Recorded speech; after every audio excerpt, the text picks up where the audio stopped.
by now, you all should have seen the first series of Marcus Alpha Katana, or the first episodes, to say the least.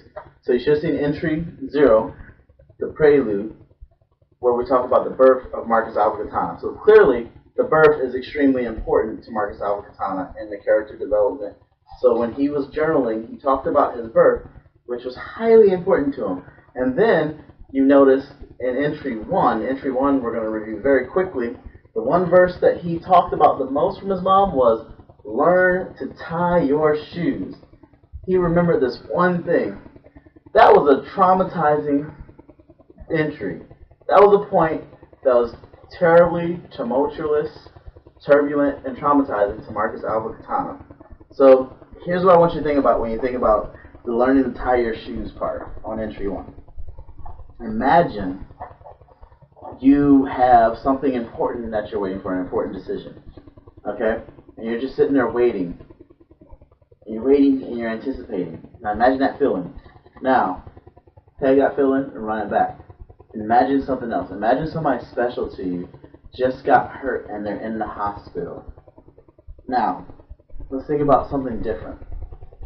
Imagine, how many of you have grandmothers? Raise your hand, maybe. Think about that. Now, while you have your grandmother and she's in the hospital, or your mom, how many of you have lost your mom or your dad? How many have lost somebody special, a close friend, had a terrible accident that has happened? I know in some parts of the United States there's been drug addiction accidents. Other places people have had terrible accidents. Some people have just lost their parents because their parents have abandoned them or their parents are in jail or something like that. Just imagine not having your parent there. Okay, imagine how that feels. Now imagine you're a child, and as you're this child, you're having this wonderful day at the park. It's just a normal, mundane, ordinary day. He said that. He specifically uses the words, this was a mundane day. It was a little scary to him because he's a child, and he sees all these things, and then all of a sudden, his mom is whisked away from him. Out of nowhere. First, the car barely hits his mom, doesn't do anything, and it's like, his heart stops, but it's like, oh, my mom's alright. But then it's like, oh, she still slipped on the ice, and the back of her head hit the fire hydrant, and then he's like, oh my gosh, what just happened? The car didn't hit her, but somehow she still had a freak accident, slipped on the ice, and her head is bleeding out on his ice. It's so traumatizing, he can't even describe it in words. He can't even say what happened. He can't even say that her head is bleeding on the ice. He has to sit there and say that a red faucet is pouring blood. So he can't even say in words or put in words what happened. He had to write it in poetry because it hurts him so much to put it in words. Okay. And now, at the end of this chapter, in Entry 1, he goes back to learn to tie your shoes, because he's thinking about the last lesson that his mom taught him, the last thing his mom taught him while he was on earth. So that brings us to Entry 2, another dark night. His mom wasn't the only one that taught him lessons, but his mom left some gems for him.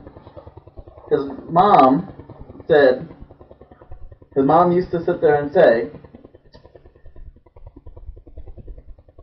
all the time, be a good boy. What goes around comes around to bite you squarely on your pride.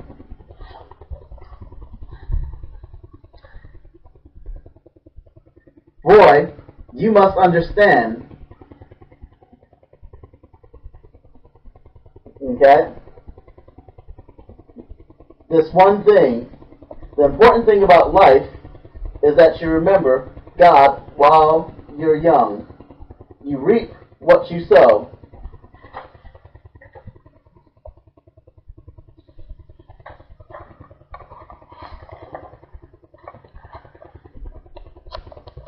Okay?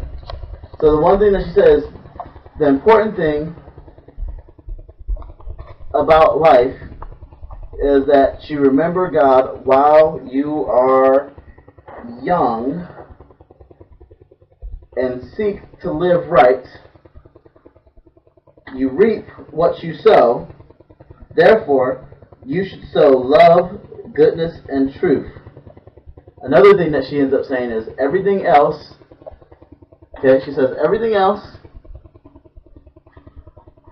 is a meaningless chasing of the wind. She says everything else is a meaningless chasing of the wind. Seeing my mother's corpse reminds me of my father's death. I pondered about my mom's quick death.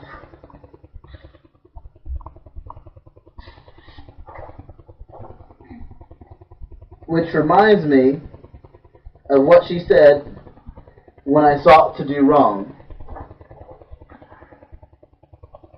The interesting thing about this is his mom's death, it encapsulated every single lesson that she taught him. And it locked it in. And that trauma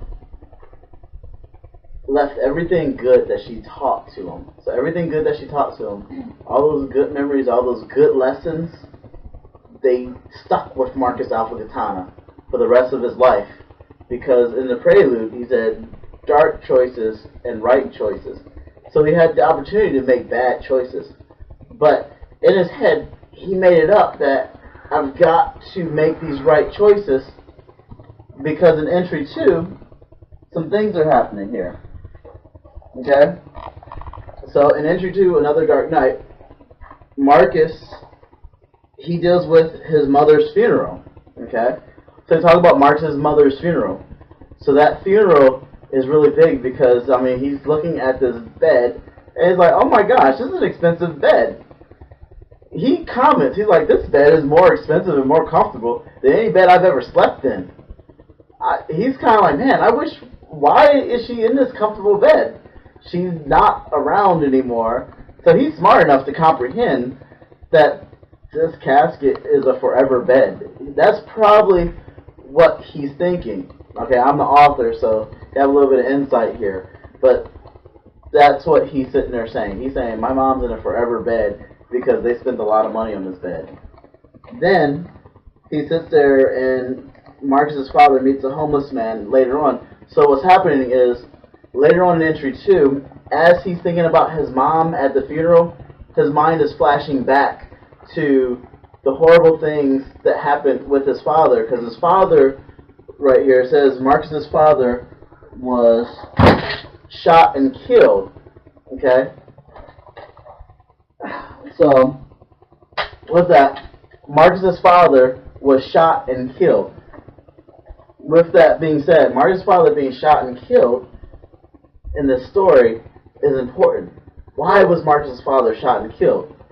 The story doesn't really say. If you look at it, you can infer something from it. But what do you infer? I'm not going to answer what you can infer from that. But the Reaper said it when he shot him and killed him. And the short version is, the Reaper said, if you don't pay the bills, then the Reaper will come to get you. Why did Marcus's father owe the Reaper, a prominent drug dealer, a bill when he's being a missionary for a church? That's an interesting question to ask. But another thing to point out is the character development of this. Marcus points out that he learned a lot from his mother, and he followed his mom's way and not his father's way. But he did learn some lessons from his father, and he didn't discount those. But I wanted to go back to that last quote to wrap this up. The one lesson that he learned from his mom that he pointed out about this chapter was, be a good boy. What goes around comes around to bite you squarely on your pride. But you must understand this one thing. The important thing about life is that you remember God while you're young. You reap what you sow, therefore you should love goodness and truth. Everything else is a meaningless chasing of the wind.